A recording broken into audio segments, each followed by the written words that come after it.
ಬೆಂಗಳೂರಿಗರಿಗೆ ಭರ್ಜರಿ good news. 5,800 ಎಕರೆಯಲ್ಲಿ queen city ನಿರ್ಮಾಣ. ನಮಸ್ಕಾರ ವೀಕ್ಷಕರೇ. ಗಾರ್ಡನ್ ಸಿಟಿ, ಐಟಿ ಸಿಟಿ ಹಾಗೂ ಸಿಲಿಕಾನ್ ಸಿಟಿ ಅಂತ ನಮ್ಮ ಜಗತ್ತಿನಾದ್ಯಂತ ಸದ್ದು ಮಾಡ್ತಿರುವ ನಮ್ಮ ಬೆಂಗಳೂರು ಈಗ ಜಾಗತಿಕ ಮಟ್ಟದಲ್ಲಿ ಮತ್ತೊಂದು ಮಹಾ ಇತಿಹಾಸವನ್ನ ಬರೆಯಲು ಸಜ್ಜಾಗಿದೆ. ಹೌದು, ಸಿಂಗಾಪುರ, ಪ್ಯಾರಿಸ್ ಮತ್ತು ಟೋಕಿಯೋ ನಗರಗಳ ಮಾದರಿಯಲ್ಲಿ ಬೆಂಗಳೂರು ಹೊರವಲಯದಲ್ಲಿ ಕಣ್ಣು ಕೋರೈಸುವಂತಹ ಒಂದು ಬೃಹತ್ ವಿಶ್ವ ದರ್ಜೆಯ ಮೆಗಾ ಸಿಟಿ ರೂಪುಗೊಳ್ಳುತ್ತಾ ಇದೆ. ಅದೇ ಕ್ವೀನ್ ಸಿಟಿ. ಬೆಂಗಳೂರಿಂದ ಸುಮಾರು 50 ಕಿಲೋಮೀಟರ್ ದೂರದಲ್ಲಿ ಈ ಮೆಗಾ ಸಿಟಿ ತಲೆ ಎತ್ತಲಿದೆ. ಬರೋಬ್ಬರಿ 5,800 ಎಕರೆ ವಿಶಾಲ ಪ್ರದೇಶದಲ್ಲಿ ಈ ಯೋಜನೆಯ ಸಿದ್ಧತೆಗಳು ತೀವ್ರಗತಿಯಲ್ಲಿ ಸಾಗಿವೆ. ಬರೋಬ್ಬರಿ 40,000 ಕೋಟಿ ರೂಪಾಯಿಗಳ ಬೃಹತ್ ಹೂಡಿಕೆ ಹಾಗೂ 1 ಲಕ್ಷಕ್ಕೂ ಅಧಿಕ ನೇರ ಮತ್ತು ಪರೋಕ್ಷ ಉದ್ಯೋಗಗಳನ್ನು ಸೃಷ್ಟಿಸುವ ಈ ಮಹಾ ಯೋಜನೆ ಭಾರತದ ಭವಿಷ್ಯವನ್ನೇ ಬದಲಿಸಲಿದೆ. ಜಗತ್ತಿನ ವಿದ್ಯಾಲಯಗಳು, ಪ್ರಸಿದ್ಧ ಅಂತಾರಾಷ್ಟ್ರೀಯ ಆಸ್ಪತ್ರೆಗಳು, ಆರ್ಟಿಫಿಷಿಯಲ್ ಇಂಟೆಲಿಜೆನ್ಸ್, ಸೆಮಿಕಂಡಕ್ಟರ್ ಮತ್ತು ಏರೋಸ್ಪೇಸ್ ದೈತ್ಯರು ಒಂದೇ ಸೂರಿನಡಿ ಬರಲಿದ್ದಾರೆ. ಹಾಗಾದ್ರೆ ಏನಿದು ಕ್ವೀನ್ ಸಿಟಿ? ಎಲ್ಲಿ ನಿರ್ಮಾಣವಾಗಲಿದೆ? 5,800 ಎಕರೆಯನ್ನ ಯಾವ 9 ಪ್ರಮುಖ ವಲಯಗಳಾಗಿ ವಿಂಗಡಿಸಲಾಗಿದೆ? ಈಗಾಗಲೇ ಸಹಿ ಆಗಿರುವ ಒಪ್ಪಂದಗಳ್ಯಾವ್ಯಾವು? ಇದರಿಂದ ಬೆಂಗಳೂರಿಗರಿಗೆ ಸಿಗುವ ಲಾಭವೇನು? ಇವತ್ತಿನ ಈ ವಿಡಿಯೋದಲ್ಲಿ ಹಂತ ಹಂತವಾಗಿ ನಿಮಗೆ ವಿವರಿಸ್ತಾ ಹೋಗ್ತೇನೆ. ಕೊನೆ ತನಕ ಎಲ್ಲೂ ಸ್ಕಿಪ್ ಮಾಡದೆ ಈ ವಿಡಿಯೋ ನೋಡಿ. ಎಲ್ಲಿ ತಲೆ ಎತ್ತಲಿದೆ ಗೊತ್ತಾ ಕ್ವೀನ್ ಸಿಟಿ? 5,800 ಎಕರೆ, 40,000 ಕೋಟಿ ವೆಚ್ಚ. ಎಸ್ ವೀಕ್ಷಕರು, ಬೆಂಗಳೂರು ಈಗ ಜಾಗತಿಕ ಮಟ್ಟದಲ್ಲಿ ಮುಂಚೂಣಿಯಲ್ಲಿದೆ. ಈಗ ತಲೆ ಎತ್ತುತ್ತಿರುವ ಕ್ವೀನ್ ಸಿಟಿ ವಿಶ್ವ ದರ್ಜೆಯ ಮಟ್ಟದಾಗಿದ್ದು, ಇಲ್ಲಿ ವೈದ್ಯಕೀಯ, ಶಿಕ್ಷಣ ಹಾಗೂ ಸುಧಾರಿತ ತಂತ್ರಜ್ಞಾನ ಕ್ಷೇತ್ರಕ್ಕೆ ಹೆಚ್ಚು ಆದ್ಯತೆ ನೀಡುವ ಯೋಜನೆಗಳು ಅನುಷ್ಠಾನಕ್ಕೆ ಬರಲಿವೆ. ಇದರಿಂದ ಜನರಿಗೆ ಅತ್ಯುತ್ತಮ ಸೇವೆ ಸಿಗುವುದಲ್ಲದೆ ಇಡೀ ರಾಜ್ಯದಲ್ಲಿ ಆರ್ಥಿಕ ಚಟುವಟಿಕೆಗಳು ಮತ್ತಷ್ಟು ಗರಿಗೆದರಲಿವೆ. ಈ ಮೆಗಾ ಸಿಟಿ ದೊಡ್ಡಬಳ್ಳಾಪುರ ಮತ್ತು ದೇವನಹಳ್ಳಿ ನಡುವಿನ ವ್ಯೂಹಾತ್ಮಕ ವಲಯದಲ್ಲಿ ತಲೆ ಎತ್ತಲಿದೆ.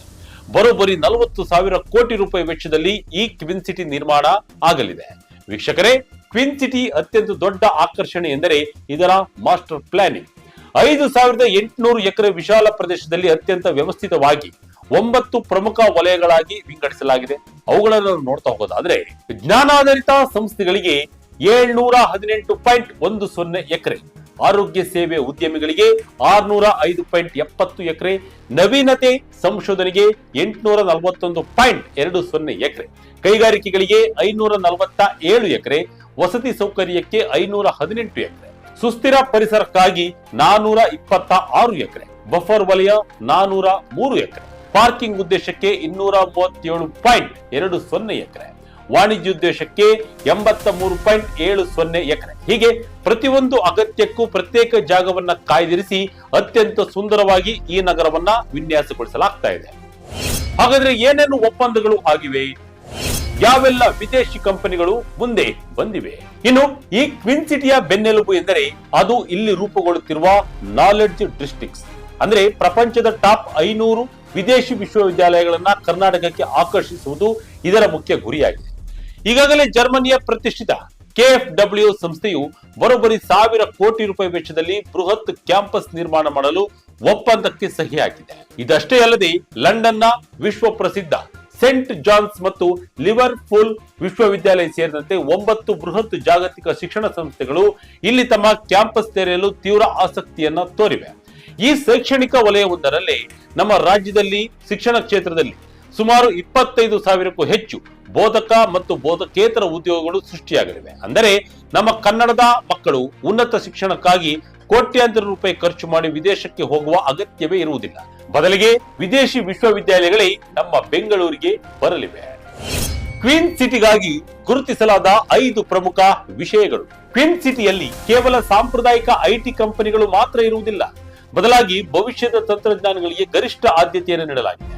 ಮುಖ್ಯವಾಗಿ 5 ವಿಷಯಗಳ ಮೇಲೆ ಈ ಸಿಟಿ ಗಮನ ಹರಿಸಲಿದೆ. ಅವುಗಳನ್ನ ನಾವು ನೋಡ್ತಾ ಹೋಗೋದಾದ್ರೆ, ಜೀವ ವಿಜ್ಞಾನಗಳು, ಭವಿಷ್ಯದ ಸಂಚಾರ ವ್ಯವಸ್ಥೆ, ಸೆಮಿಕಂಡಕ್ಟರ್ ಮತ್ತು ಅಡ್ವಾನ್ಸ್ಡ್ ಮೆಟೀರಿಯಲ್ಸ್, ಅಡ್ವಾನ್ಸ್ಡ್ ಮ್ಯಾನುಫ್ಯಾಕ್ಚರಿಂಗ್, ವೈಮಾನಿಕ ತಂತ್ರಜ್ಞಾನ, ರಕ್ಷಣೆ ಮತ್ತು ಬಾಹ್ಯಾಕಾಶ ತಂತ್ರಜ್ಞಾನ. ವಿಶೇಷ ಎಂದರೆ ಭಾರತದ 60%ಕ್ಕೂ ಹೆಚ್ಚು ಬಯೋಟೆಕ್ ಕಂಪನಿಗಳಿಗೆ ಆಶ್ರಯ ನೀಡಲಿರುವ ಅತ್ಯಾಧುನಿಕ ಜೀವ ವಿಜ್ಞಾನ ಪಾರ್ಕ್ ಮತ್ತು ಹೆಲ್ತ್ ಡಿಸ್ಟ್ರಿಕ್ಟ್ ಇಲ್ಲೇ ಸ್ಥಾಪನೆಯಾಗಲಿದೆ. ಇದರಿಂದ ಬೆಂಗಳೂರು ಜೀವ ವಿಜ್ಞಾನ ರಂಗದಲ್ಲೂ ಜಾಗತಿಕ ನಾಯಕನಾಗಲಿದೆ. ಅತ್ಯಾಧುನಿಕ ಸಾರಿಗೆ ಮತ್ತು connectivity network. Airport, metro, smart highway city ಯಶಸ್ವಿ ಆಗಬೇಕಾದ್ರೆ ಅಲ್ಲಿನ ಸಾರಿಗೆ ಸಂಪರ್ಕ ಅತ್ಯಂತ ಪ್ರಮುಖ ಪಾತ್ರವನ್ನ ವಹಿಸುತ್ತದೆ. ಟ್ವಿನ್ ಸಿಟಿಯ ಮತ್ತೊಂದು ಪ್ಲಸ್ ಪಾಯಿಂಟ್ ಎಂದರೆ ಇದರ ಕನೆಕ್ಟಿವಿಟಿ. ದೇವನಹಳ್ಳಿಯ ಕೆಂಪೇಗೌಡ ಅಂತಾರಾಷ್ಟ್ರೀಯ ವಿಮಾನ ನಿಲ್ದಾಣಕ್ಕೆ ಇದು ಅತ್ಯಂತ ಹತ್ತಿರದಲ್ಲಿದೆ. ಅಷ್ಟೇ ಅಲ್ಲದೆ ಸ್ಯಾಟಲೈಟ್ ರಿಂಗ್ ರೋಡ್, ಮುಂಬರುವ ಉಪನಗರ ರೈಲು ಯೋಜನೆ ಹಾಗೂ ನಮ್ಮ ಮೆಟ್ರೋ ಮಾರ್ಗಗಳು ಕೂಡ ನೇರವಾಗಿ ಈ ಟ್ವಿನ್ ಸಿಟಿ ಸಂಪರ್ಕಕ್ಕೆ ಕಲ್ಪಿಸಲಿವೆ. ಇದರಿಂದಾಗಿ ಬೆಂಗಳೂರು ನಗರದ ಟ್ರಾಫಿಕ್ ಕಿರಿಕಿರಿಯೇ ಇಲ್ಲದೆ ಕೇವಲ ಅರ್ಧ ಗಂಟೆಯಲ್ಲಿ ಏರ್ಪೋರ್ಟ್ ಅಥವಾ ಟ್ವಿನ್ ಸಿಟಿಗೆ ತಲುಪಬಹುದು. ಸರಕು ಸಾಗಾಣಿಕೆ ಅಥವಾ ಅಂತಾರಾಷ್ಟ್ರೀಯ ಹೂಡಿಕೆದಾರರ ಸುಲಭ ಸಂಚಾರಕ್ಕೆ ಇದು ದೊಡ್ಡ ಮಟ್ಟದಲ್ಲಿ ನೆರವಾಗಲಿದೆ. ವೈದ್ಯಕೀಯ ಪ್ರವಾಸೋದ್ಯಮ ವಾರ್ಷಿಕ 22% ಬೆಳವಣಿಗೆ. ವೀಕ್ಷಕರೇ, ಜಾಗತಿಕ ರೋಗಿಗಳಿಗೆ ಅತ್ಯುನ್ನತ ಮತ್ತು ಆಧುನಿಕ ಚಿಕಿತ್ಸೆಯನ್ನು ನೀಡಲು ಈ ಟ್ವಿನ್ ಸಿಟಿಯಲ್ಲಿ ಅತ್ಯಾಧುನಿಕ ಹೆಲ್ತ್ ಡಿಸ್ಟ್ರಿಕ್ಟ್ ಸ್ಥಾಪನೆ ಆಗ್ತಾ ಇದೆ. ಪ್ರಸ್ತುತ ಕರ್ನಾಟಕದ ಆರೋಗ್ಯ ಮತ್ತು ವೈದ್ಯಕೀಯ ಮಾರುಕಟ್ಟೆಯ ವಾರ್ಷಿಕ ಬರೋಬ್ಬರಿ 22% ಭಾರಿ ಬೆಳವಣಿಗೆ ದರದಲ್ಲಿ ವಿಸ್ತರಣೆ ಮಾಡ್ತಾ ಇದೆ. ಸದ್ಯ ನಮ್ಮ ಮೆಡಿಕಲ್ ಸೌಲಭ್ಯಗಳು ಎಷ್ಟು ಅತ್ಯಾಧುನಿಕವಾಗಿವೆ ಎಂದರೆ ಪ್ರಪಂಚದ ನಾನಾ ದೇಶಗಳಿಂದ ವಿದೇಶಿಗರು ಚಿಕಿತ್ಸೆಗಾಗಿ ಬೆಂಗಳೂರಿಗೆ ಬರ್ತಾ ಇದ್ದಾರೆ. ಈಗ ಟ್ವಿನ್ ಸಿಟಿ ನಿರ್ಮಾಣವಾಗುತ್ತಿರುವುದರಿಂದ ಇದು ಜಾಗತಿಕ ವೈದ್ಯಕೀಯ ಪ್ರವಾಸೋದ್ಯಮಕ್ಕೆ ಅತಿ ದೊಡ್ಡ ಹೆಬ್ಬಾಗಿಲಾಗಿ ಪರಿಣಮಿಸಲಿದೆ. ಸಿಂಗಾಪುರ ಮತ್ತು ಟೋಕಿಯೋ ಮಾದರಿಯ ಸೂಪರ್ ಸ್ಪೆಷಾಲಿಟಿ ಆಸ್ಪತ್ರೆಗಳು, ಸಂಶೋಧನಾ ಕೇಂದ್ರಗಳು ಇಲ್ಲಿ ತಲೆ ಎತ್ತಲಿವೆ. ರಾಜ್ಯದ ಆರ್ಥಿಕತೆಗೆ ಭಾರಿ ಬಲ ನೀಡಲಿವೆ. ಪರಿಸರ ಸ್ನೇಹಿ ಹಸಿರು ಮತ್ತು ಸ್ಮಾರ್ಟ್ ಸಿಟಿ ಮಾದರಿ. ಜೀರೋ ವೇಸ್ಟ್ ಪುನರ್ಬಳಕೆಯ ವಿದ್ಯುತ್ ಸೌಕರ್ಯ. ಬೃಹತ್ ನಗರ ಬೆಳೆದಂತೆ ವಾಯು ಮಾಲಿನ್ಯ ಮತ್ತು ತ್ಯಾಜ್ಯ ಸಮಸ್ಯೆಯೂ ಹೆಚ್ಚಾಗುತ್ತದೆ ಎಂಬ ಆತಂಕ ನಿಮಗಿರಬಹುದು. ಆದರೆ ಟ್ವಿನ್ ಸಿಟಿಯನ್ನ 100% ಗ್ರೀನ್ ಅಂಡ್ ಸಸ್ಟೈನಬಲ್ ನಗರವನ್ನಾಗಿ ವಿನ್ಯಾಸಗೊಳಿಸಲಾಗ್ತಾ ಇದೆ.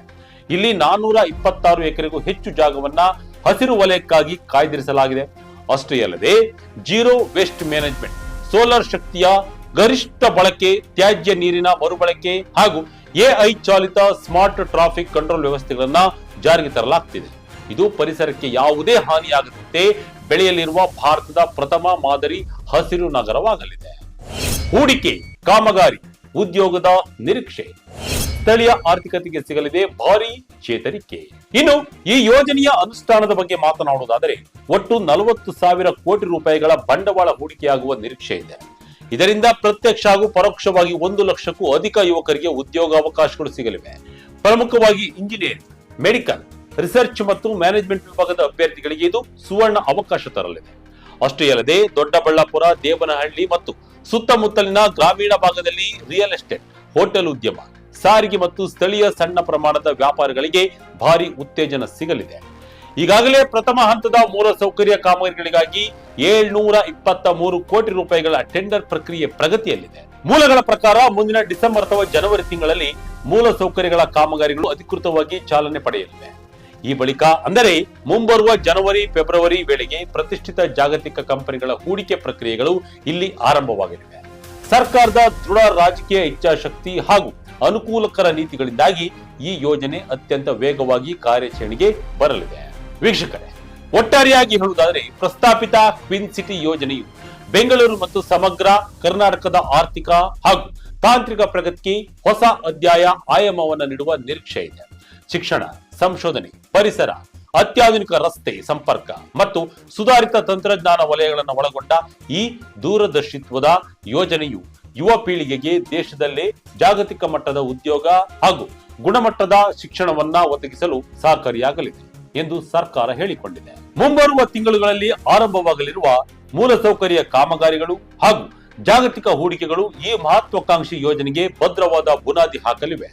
ಸರ್ಕಾರದ ಸಕಾಲಿಕ ನೀತಿಗಳು ಮತ್ತು ಸುಸ್ಥಿರ ಅಭಿವೃದ್ಧಿ ಕ್ರಮಗಳು ಈ ಯೋಜನೆಯನ್ನ ಯಶಸ್ವಿಯಾಗಿಸುವಲ್ಲಿ ಪ್ರಮುಖ ಪಾತ್ರವನ್ನ ವಹಿಸುತ್ತವೆ. ಈ ಭವಿಷ್ಯದ ಮೆಗಾ ಸಿಟಿ ಬಗ್ಗೆ ತಮ್ಮ ಅಭಿಪ್ರಾಯವನ್ನ ಕಮೆಂಟ್ ಮೂಲಕ ತಿಳಿಸಿ.